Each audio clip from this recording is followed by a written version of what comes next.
Boa noite, muito boa noite, sejam bem-vindos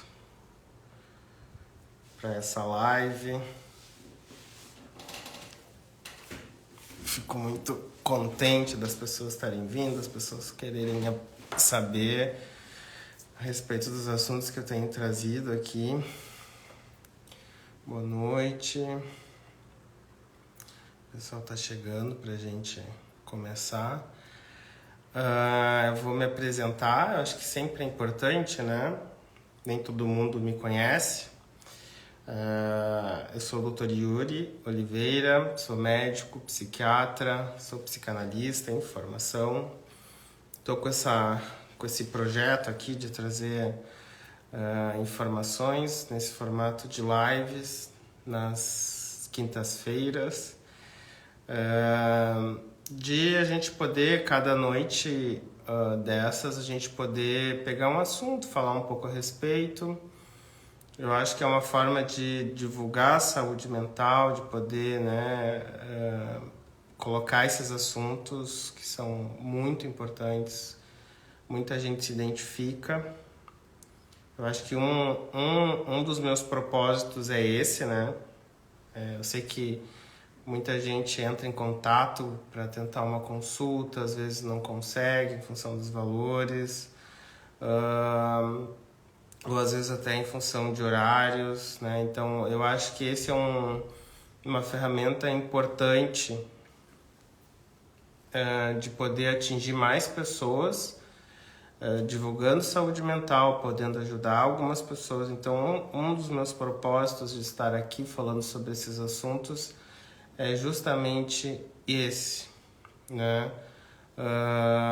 De poder, enfim, atingir mais pessoas do que simplesmente no meu consultório. A atividade psiquiátrica é uma atividade solitária, né? A gente passo muitas vezes sozinho, a maior parte do tempo sozinho no meu consultório, na verdade. Então, tá aqui podendo divulgar essas informações, enfim, a respeito de questões de saúde mental, para mim está sendo bastante gratificante, né? E uma coisa que eu gosto bastante é da interação. Então, mandem perguntas, né? Vão mandando questões aí para a gente ir discutindo ao longo dessa meia hora, 40 minutos que eu fico aqui com vocês. E enfim, né, pra gente ir trocando ideias, né? Eu gosto muito dessa interação, né? Vão mandando perguntas, mas pro final eu vou respondendo todas aí, pra gente enfim, né? Divulgando saúde mental, eu diria. Bom, então, o assunto que eu trouxe hoje é um assunto... tô vendo que tem bastante gente pedindo transtorno de humor bipolar, uma ideia de live. Eu vou trazer sim, vou fazer uma live só sobre isso, né? Hoje a ideia é falar sobre transtorno de personalidade borderline, tá? Que também é uma coisa que, vamos dizer assim, angustia muitas pessoas, né? Muita gente me procura, né, justamente com essa ideia sou bipolar, sou borderline, enfim, isso é bem prevalente assim, no meu consultório, e acredito que dos colegas também, né? Eu sei que tem muito psicólogas, né, médicos que me seguem, me mandam perguntas, inclusive, né? Eu tento ajudar o que eu consigo, assim. E a questão do borderline é uma coisa muito que angustia muitas pessoas, assim, né? Então, a primeira coisa que eu queria trazer, assim, é que eu vou falar sobre algumas características aqui e muitas dessas características tá presente nas pessoas, né? Tá presente em algum momento da vida, tá presente isso. E não quer dizer que a pessoa tem esse transtorno de personalidade borderline. E a mesma coisa é assim, o próprio diagnóstico, ele também flutua. O que eu quero dizer com isso? Em momentos diferentes da vida, a gente pode até, dependendo de a pessoa estar sob um grande estresse, sob muita pressão, ela até pode, em alguns momentos, estar com esse diagnóstico, né? E depois a gente vai ver mais um tempo com tratamento, psicoterapia, análise. A gente vai ver que isso vai melhorando e a pessoa, em outro momento, a gente vê um outro recorte, uma outra fotografia que a pessoa não apresenta mais. Então, uma das coisas que eu queria falar aqui é justamente isso, assim, né? A questão do diagnóstico em si, ele tem que ser bem cuidadoso, assim, bem, né? Não é pelo simples fato de sentir, né, o famoso não, né, mas sentir essa angústia, sentir esse sentimento de vazio, que é uma coisa que muita gente relata, não é só isso que vai determinar se é uma personalidade borderline ou não. Então, isso seria a primeira coisa assim que eu queria trazer para vocês, assim, tá? O transtorno de personalidade borderline, ele está dentro dos transtornos de personalidades, né? Que talvez não sejam de outros, né? São síndromes, vamos dizer assim, que a gente observa nas personalidades das pessoas, que tem a ver com a cognição, né? E aí tem a ver com a autoimagem, por exemplo, da forma como a pessoa se enxerga, né? Tem a ver com a afetividade, né? Tem a ver com a labilidade afetiva que a gente observa, assim, quando isso flutua demais, né? Tem a ver com a impulsividade, né? Todos esses transtornos de personalidade, eu posso citar alguns, assim, por exemplo, transtorno de personalidade borderline, né? Que é o que a gente vai falar hoje, mas tem transtorno de personalidade narcisista, paranoide, antissocial, esquizoide, né? Cada um tem a sua característica, né? Então, e cada um, vamos dizer assim, a gente vai agrupando mais ou menos esses transtornos de personalidade conforme as suas características, tá? O transtorno de personalidade borderline, eu acho que ele é um dos que mais, vamos dizer assim, um dos que melhor prognóstico a gente vai ter, né? E o que é prognóstico, né? É a melhora, seja com o passar do tempo, seja com tratamento. Então, dentre esses todos que eu tô falando, personalidade dependente, né? Narcisista, dentre esses, o transtorno de personalidade borderline é um dos que melhor prognóstico vai ter, ou seja, um dos que o tratamento funciona muito para esse tipo de problema, né? Seja o tratamento medicamentoso, mas principalmente o tratamento psicoterápico, né? O tratamento interpessoal, uma psicoterapia interpessoal, né? E aí eu vou falar do que eu estudo, do que eu sei, da psicanálise, né? Então, é um tratamento, é um tipo de transtorno que melhora muito com a psicanálise, por exemplo, né? É possível da gente trabalhar essas questões em psicoterapia, muitas vezes, né, usando medicação, mas em psicoterapia ou em psicanálise é possível de melhorar muito esse funcionamento. E eu digo um funcionamento porque é um funcionamento da personalidade, né? Que ele tem a ver, por exemplo, uma grande instabilidade, assim, né, das relações interpessoais. E aí a gente vai pensar, por exemplo, nos extremos, né? É muito comum quem tem esse tipo de problema de ficar oscilando entre um padrão, seja de idealizar alguém, né, ou seja de desvalorizar alguém. Por exemplo, a pessoa conhece alguém e logo ela acha essa pessoa perfeita, né? A pessoa dá atenção, a pessoa é a pessoa que mais me entende, a pessoa que mais, né, me ajuda, é a pessoa que, vamos dizer assim, que eu melhor me relaciono e muitas vezes fica aquela ideia de que, né, é o amor da vida ou é o principal amigo, melhor amigo, né? E por uma simples frustração, por essa pessoa muitas vezes não se mostrar disponível em algum momento, ou essa pessoa não demonstrou tanta atenção,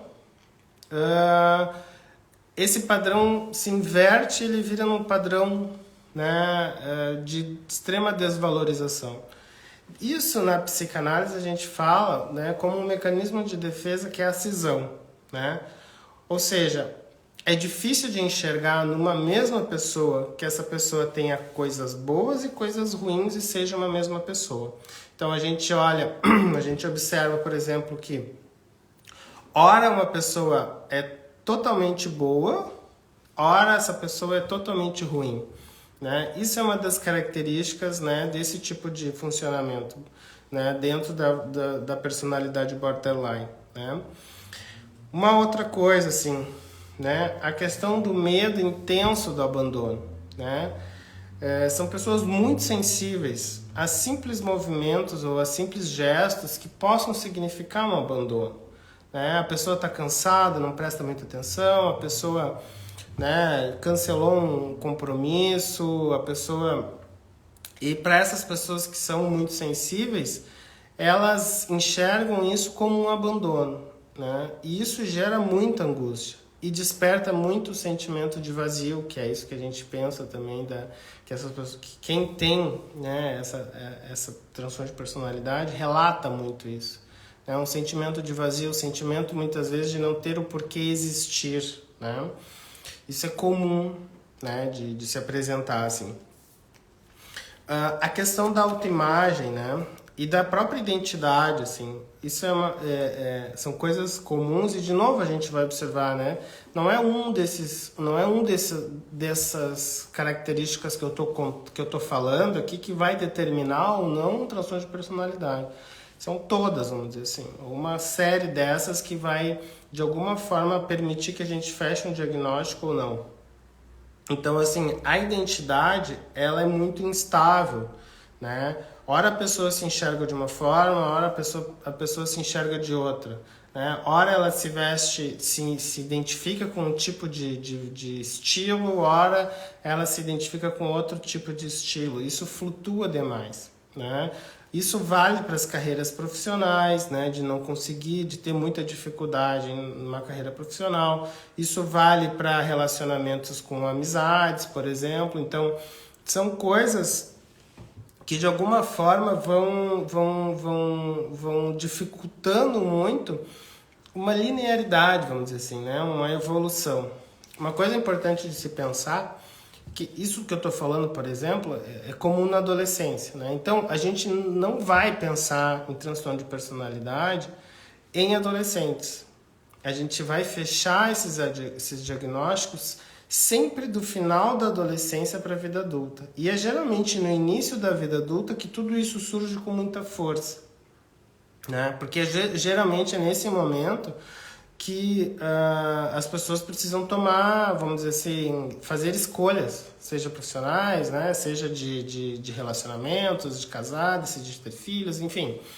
Então é nesses momentos que as pessoas ficam muito angustiadas, quem tem, né, essas características, e tem muita dificuldade em dar seguimento, vamos dizer assim, seja na carreira profissional, seja em relacionamentos. Tá? Uma coisa também comum de se observar, as automutilações, né? Isso é uma característica, né?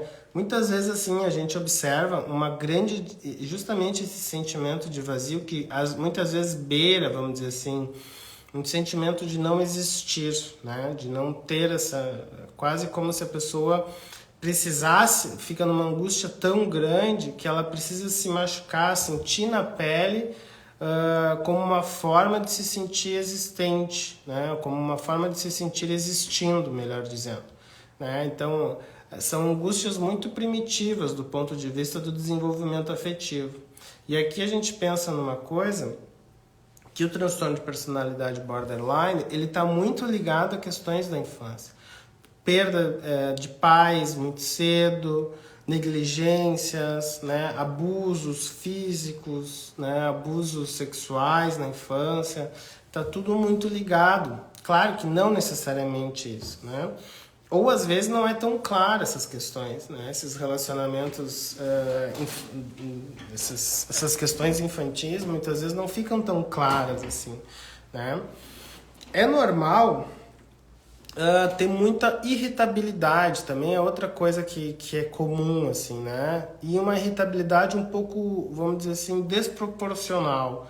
Como que eu vou dizer assim? Por pouca coisa, a pessoa fica muito irritada, muito braba.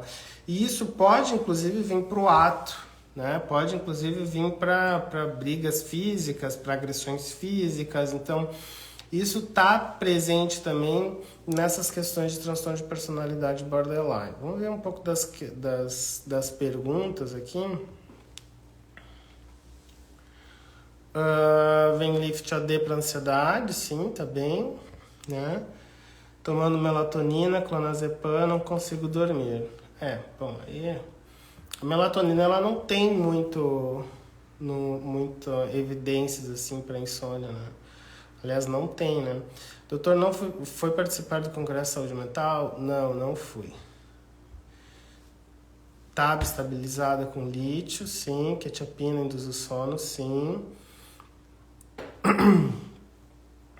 Ó, aqui tem uma sobre transtorno de personalidade borderline. Só a terapia mesmo para transtorno de personalidade borderline, não estou conseguindo reagir na mudança de humor. Bom, aqui também é importante a gente pensar assim, ó, que o tratamento existe, e é importante o tratamento medicamentoso dentro dos transtornos de personalidade, não só o transtorno de personalidade borderline, mas para qualquer um, tá? Só que como é que ele funciona? Ele é sintomático, como a gente diz, tá? Não é um remédio que vai resolver a questão do transtorno de personalidade, tá? Seja borderline, seja narcisista, muito menos o antissocial, que seriam as psicopatas, né?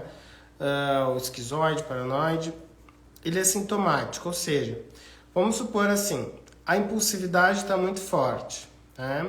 Então, eu saio de carro correndo, eu me exponho muitas vezes sexualmente, transo sem camisinha com desconhecido, né? Essas questões assim, tá? Se isso tá muito forte, bom, a gente vai usar uma medicação para impulsividade, né? Seja um estabilizador do humor, um antipsicótico. A gente vai um ácido valproico, por exemplo, ou uma carbamazepina, ou uma risperidona, né? Se isso tá demais, e aí entra o papel da saúde, do profissional de saúde mental, de cuidar do paciente, de cuidar do seu paciente, né? Então, se a pessoa está se expondo, seja em brigas, uso de drogas é comum, né? Abuso de substâncias é comum, né? Como uma forma também de aplacar um pouco toda a angústia que essa questão traz, assim. Então, se isso é muito forte, a gente vai usar um estabilizador do humor, algo para impulsividade. Outra coisa assim, a ansiedade, picos de ansiedade são muito comuns, né? Algo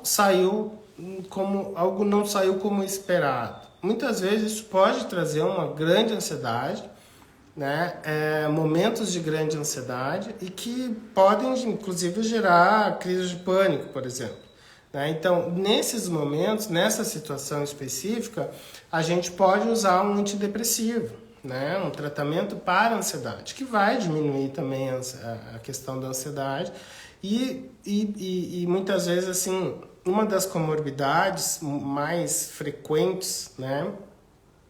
Além disso que eu estou falando, da questão da impulsividade, da questão do abuso de substâncias, os transtornos de humor, né?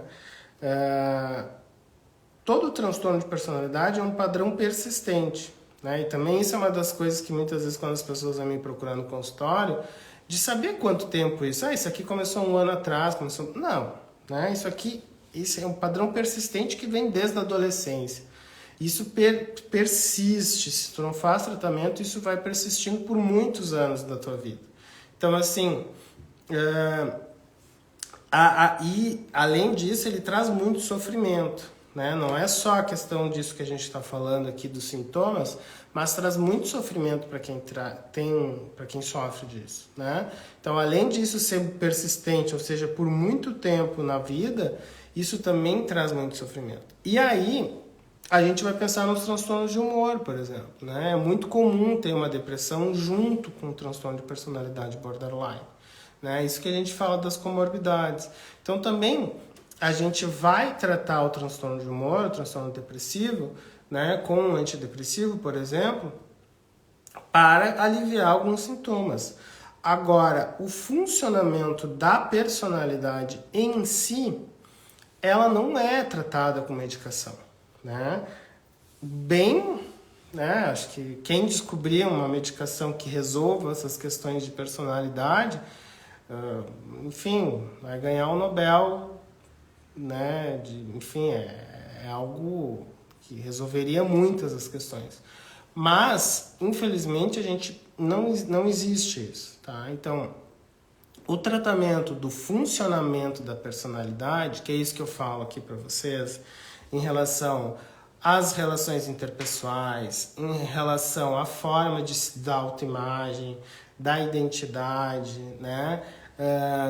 Isso é só com a psicoterapia. E isso leva tempo também no tratamento, né? Não é... Porque, assim, muitas vezes esse funcionamento levou muitos anos para se estabilizar, para se estruturar dessa forma. Tu refazer isso também leva tempo. E aí, mesmo que não seja na psicanálise, por exemplo, mesmo que seja um TCC, que é cognitivo-comportamental, por exemplo, mesmo assim, leva muito tempo, né? Ou seja, leva anos, né, para que isso vá resolvendo, né? Mas é como eu disse para vocês, dentre os transtornos de personalidade, o borderline, ele é um dos que melhor resultado tem com o tratamento, tá? Que mais, gente? Muita gente pedindo transtorno de afetivo bipolar, vou fazer uma live sobre isso, sim. Acho que é algo bem importante, assim, também. E também, assim, o transtorno afetivo bipolar, a bipolaridade, também está muito frequente, também relacionado ao transtorno de personalidade borderline, tá? Então, são comorbidades bem frequentes, vamos dizer assim, de se encontrar, né? Tem um filme que eu acho que é o... Bom, depois eu coloco ali O Homem que Amava as Mulheres, alguma coisa assim, né? Que fala sobre uma personagem, né? É uma trilogia, são 3 filmes. Agora me fugiu o nome certo do filme. Mas tem uma personagem que é, vamos dizer assim, o estereótipo disso que a gente está falando. Claro que não é dessa forma que aparece sempre, né? Tem muitas nuances, vamos dizer assim. Uma coisa importante da gente falar também é que a tendência é que com o amadurecimento, né, normal, vamos dizer assim, também isso ajuda as pessoas a irem melhorando ou modulando mais essas questões afetivas, essas questões de relacionamento, né? Isso também vai, de alguma forma, melhorando o padrão, né, de funcionamento da personalidade. Nenhum psiquiatra conseguiu me diagnosticar, mas tomo quetiapina, clonazepam e Valaxin. Uma coisa também aqui que a gente fala muitas vezes as pessoas chegam também assim, fui em algum profissional e tal, e ele diz que eu sou bipolar, ou ele diz que eu sou borderline, né? Eu acho muito difícil, né? E eu tenho 10 anos de experiência em psiquiatria, mas eu me formei em 2009 em medicina, né? Em 2013 em psiquiatria, então estou fazendo 10 anos de psiquiatria aí. E eu acho muito difícil tu diagnosticar alguém nesse tipo de diagnóstico numa única consulta, né? Então eu sempre proponho aos meus pacientes da gente fazer uma avaliação, né? Seja de algumas consultas, né, semanais, até para ir entendendo melhor, observando melhor como é que é, né, essas questões dos padrões interpessoais, né? Porque assim, quem está numa situação de grande ansiedade, né, de grande crise de estresse, sob pressão, ela vai funcionar dessa forma. Ela vai ser impulsiva, ela vai se angustiar, ela vai querer se colar em alguém, né? Vai ter medo de ser abandonada. Então, não tem como a gente fazer um diagnóstico, seja de bipolaridade, seja de transtorno de personalidade borderline, num único encontro, assim.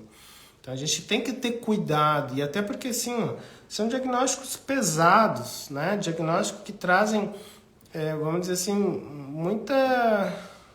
muito sofrimento, não é simples, tu está com um transtorno de ansiedade, tem sei lá, um transtorno de pânico, que toma um remédio ali, tanto tempo melhora. Né? São diagnósticos mais difíceis, né? São diagnósticos que levam mais tempo de tratamento. Transtorno de humor bipolar, por exemplo, a princípio ele não tem cura, a gente estabiliza o paciente. Então, antes de a gente ir aceitando o diagnóstico, ou quem é profissional ir largando esses diagnósticos, a gente tem que ter muita calma, né? Muita tranquilidade, assim, e avaliar mais vezes, né? Então, muito cuidado com esses diagnósticos de primeira consulta, assim, né? Então, são diagnósticos difíceis de serem feitos. E é o que eu digo muitas vezes, assim, flutuam, né? E quanto mais jovem, por exemplo, quanto mais adolescente, mais flutua, né? Ou seja, adolescente é muito comum, assim, 16, 17 anos, tu fecha o diagnóstico num momento, a gente avalia esse adolescente 6 meses depois, e muitas vezes sem muita intervenção, seja medicamentosa, seja psicoterápica, e ele já está com outro padrão de funcionamento, né? Então, cuidado com esse tipo de diagnósticos, assim, né?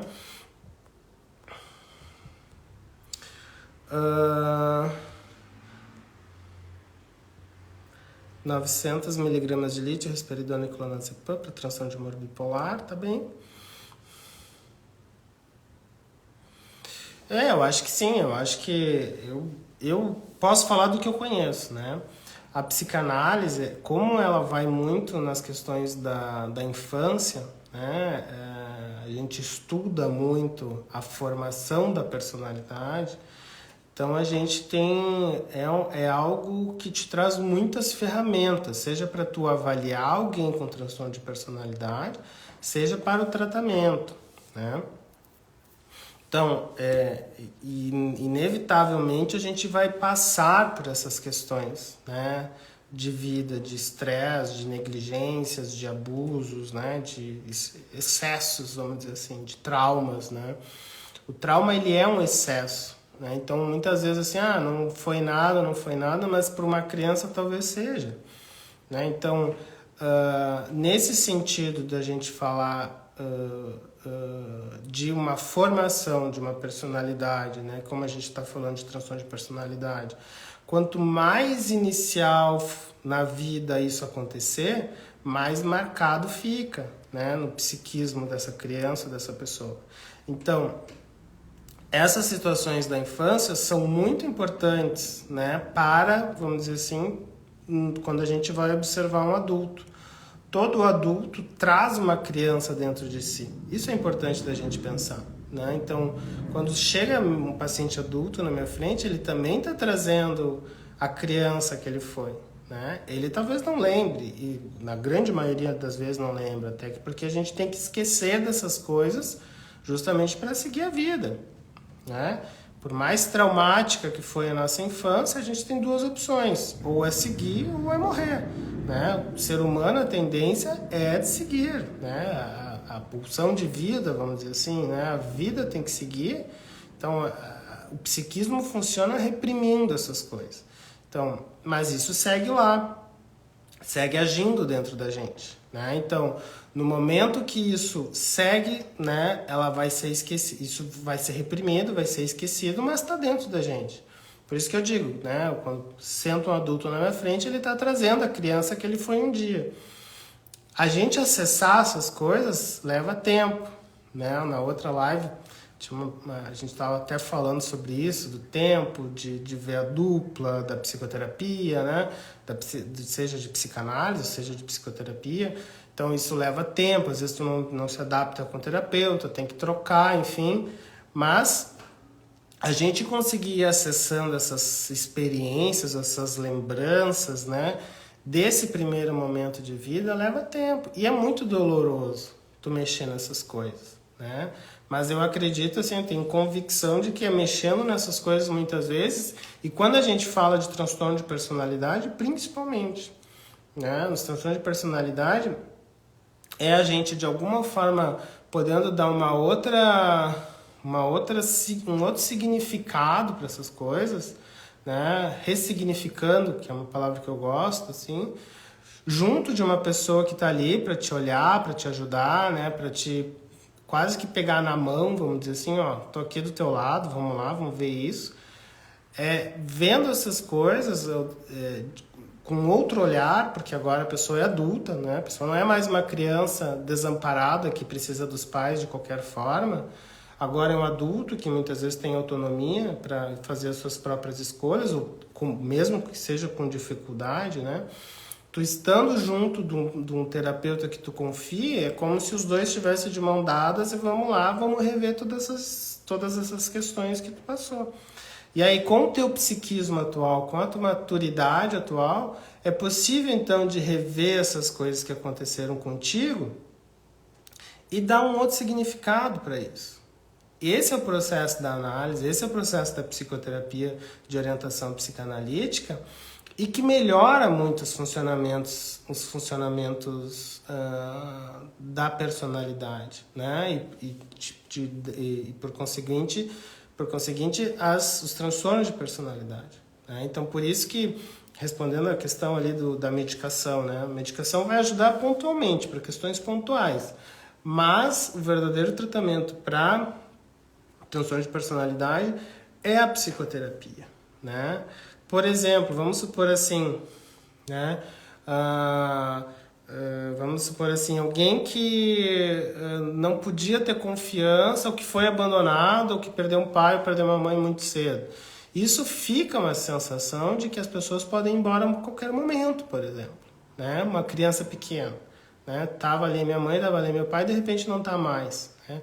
Isso fica uma marca. Claro que não vai ser só isso, né? Eu tô dando um exemplo, né? Mas não é só isso, claro. Mas o que eu quero dizer assim é mais ou menos dessa forma que a gente vai pensar como isso vai repercutir lá na frente, né? Como é que eu vou confiar em alguém que essa pessoa não vai me abandonar novamente? Né? Como é que eu vou confiar que minha companheira, meu companheiro tá aqui comigo porque realmente ele gosta de mim, se lá no passado isso já aconteceu e foi um horror, né? Eu quase morri, vamos dizer assim, para uma criança, é uma experiência de terror, pânico, né? Não tem como dar conta disso, muitas vezes. Sempre tive alguma obsessão, tive um toque, depois desenvolvi síndrome do pânico, é possível isso começar um quadro de síndrome do pânico, tanto toque como gatilho. Sim, toque e pânico podem coexistir juntos também, né? Quando uma pessoa que sofre de uma depressão severa e se recusa a se tratar, o que fazer? Bom, aí é difícil, né?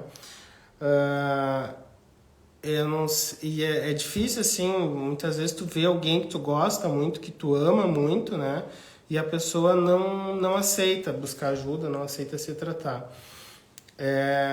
A gente pode ir até o ponto que a pessoa também se ajude, né? A gente consegue até mudar alguém, né? Mas desde que essa pessoa queira realmente mudar, né?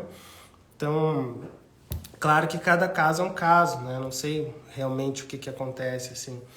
Mas eu diria que é complicado, né? O mínimo de desejo do paciente tem que ter para que ele consiga buscar um tratamento, buscar uma ajuda em psicoterapia, por exemplo, em psicanálise, né? Então, o mínimo de vontade de melhorar, o mínimo de vontade de querer mudar é necessário, assim, né? Então, eu sempre digo, assim, também, muitas vezes, para alguns pacientes, assim, olha, pelo menos tu tem que vir, né? Tu até pode não acreditar, pode achar que não vai melhorar, né? Pode achar que é muito difícil, mas o mínimo é tu vir, né? E me falar o que acontece contigo, né? Então, A partir daí, a gente se une a uma parte saudável da pessoa, né? Mesmo que seja uma partezinha muito pequena ali, né? Mas tendo pelo menos uma partezinha assim que a gente consiga se ligar a isso, eu acho que é possível de trabalhar assim. Tenho TAG, pânico, estou tomando medicamentos, mas eu sinto muito medo de perder o controle, de enlouquecer, isso é comum. É muito comum essa questão do medo de enlouquecer, principalmente no transtorno de pânico, quando a gente fica naquela sensação de muita angústia, né? Muita angústia, né? Naquela sensação assim, de quase morte, ali, de achar que vai morrer.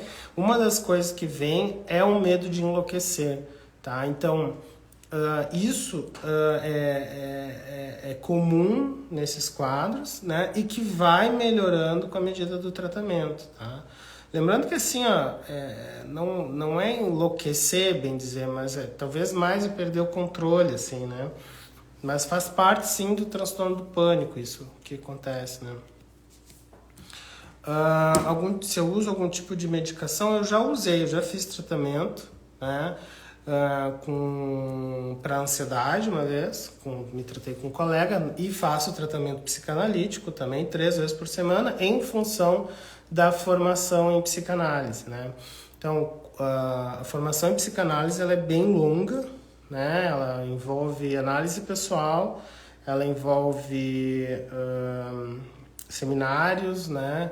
Envolve supervisões, então a gente precisa estar em tratamento analítico, então isso me ajuda muito, né? Mas já fiz uso de medicação há um tempo, hoje não faço mais, já há algum tempo também, mas a questão do tratamento analítico é o que me permite muitas vezes conseguir tratar os meus pacientes, né? Então, sem dúvida, se eu não estivesse em análise, ia ser muito complicado, né? Conseguir receber conseguir entender o que eles me trazem, muitas vezes sem misturar com as minhas próprias coisas, né? Então a gente tem que deixar separado o que é do paciente, o que é nosso, né? Então, porque às vezes são coisas pesadas, são coisas difíceis, a gente lida com doença, né? Eu brinco sempre, né? É diferente da gente, quando a gente, sei lá, cirurgia plástica, dermatologia, né? A gente lida com beleza, com coisas legais, né? Então tu vai lá, vai falar de sei lá o que, né? Mas aqui a gente lida com sofrimento, né? Sofrimento psíquico, né? Então, não tenho dúvida de que a minha análise pessoal é o que me permite conseguir receber isso dos meus pacientes, acolher isso e ajudá-los a melhorar, né? Isso que eu digo é poder ressignificar essas coisas, né? Eu não gosto desses termos, e outra coisa assim, eu falo muito de diagnóstico, assim, mas eu não gosto desses termos, eu não gosto de colocar, né, de botar assim, sei lá, tu tem um transtorno de personalidade, porque o que importa, vamos ser claros, assim, né? O que importa, muitas vezes as pessoas realmente vêm numa angústia tão grande que tu dá um diagnóstico, a pessoa se acalma, bom, tenho isso, tá? Mas do ponto de vista do tratamento em si, eu não me pego muito em nomes de diagnóstico. Eu acho que a pessoa está em sofrimento, entendo mais ou menos como é que ela chegou nesse ponto, e acho que as pessoas, quando chegam na frente de um terapeuta, de um psiquiatra, é a melhor forma que elas conseguiram chegar até ali, né? Frente a todos esses problemas da vida que elas vão apresentando. Quando chegam ali na nossa frente, a gente tem que ter, vamos dizer assim, tem que ter solidariedade, tem que ter empatia, tem que, né? Isso é essencial, assim, eu acho que para quem lida com esse tipo de situação, de sofrimento, assim, né? E muitas vezes as pessoas chegam bravas, chegam irritadas, né? Descarregam a sua raiva numa sessão de terapia ou no próprio consulta psiquiátrica. A gente tem que entender que isso faz parte do sofrimento da pessoa e que a gente tem que entender o porquê que é aquilo ali, né? E aos poucos tentar ir mudando isso, assim, seja com terapia, seja com medicação, né? Compaixão, exatamente, né? Eu acho que o mínimo que quem trabalha com isso tem que ter é compaixão, empatia, acolhimento, saber acolher, né? A gente vê histórias de profissionais, mas assim, como em qualquer área, tem profissional bom, tem profissionais péssimos, tem profissionais mau caráter, né? Então, qualquer área, né? Pode entrar mudo e ser calado? Pode, já aconteceu, né? É o tempo do paciente, é o tempo da pessoa. Ela precisa de um tempo, talvez. E às vezes o silêncio fala muito, né? Fala bastante a respeito da pessoa, né? Então, isso tudo são coisas para entender. Por isso também que a formação em psicanálise é uma formação bem longa, tem muita coisa para estudar, tem muita coisa para se analisar em si mesmo e tem muita coisa para se supervisionar. Então, é uma formação bem complexa, vamos dizer assim, né? Não basta só tu querer estudar e decorar, não. Passa por uma transformação pessoal, assim, né? Gente, estamos no horário, tá? Muita gente falando bipolaridade. Próxima live, então, vai ser sobre bipolaridade, tá? Vamos falar sobre transtorno de humor bipolar, falar sobre as características, tratamento. Vamos falar, então, traga as suas dúvidas, a gente pode destrinchar bem esse assunto na próxima live, assim, né? De novo, agradeço muito. De novo, digo aqui para vocês que é uma experiência que está sendo excelente, tá?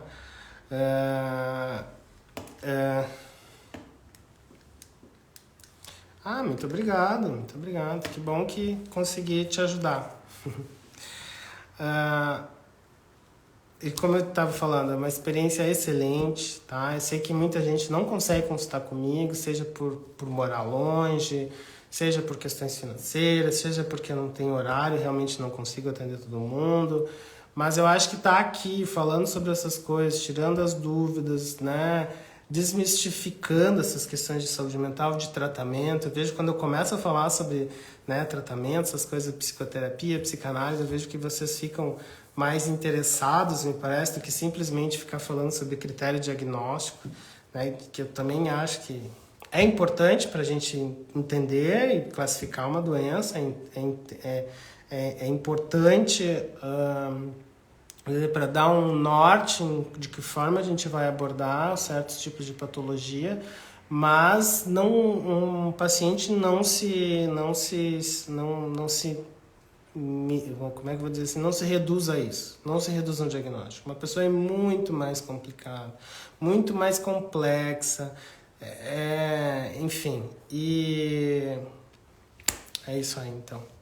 Tá, gente? Muito obrigado novamente. Quem tem dúvidas em relação aos meus atendimentos, tem um link na bio, Linktree ali na bio, que entra direto com o WhatsApp daqui do meu consultório, tá? Tem a minha secretária, ela tira todas as dúvidas em relação a atendimentos, em relação a planos, tudo isso. Certo, gente? Próxima live, então, vamos falar sobre transtorno de humor bipolar. Um abraço para vocês aí e uma boa noite. Muito obrigado pela audiência novamente.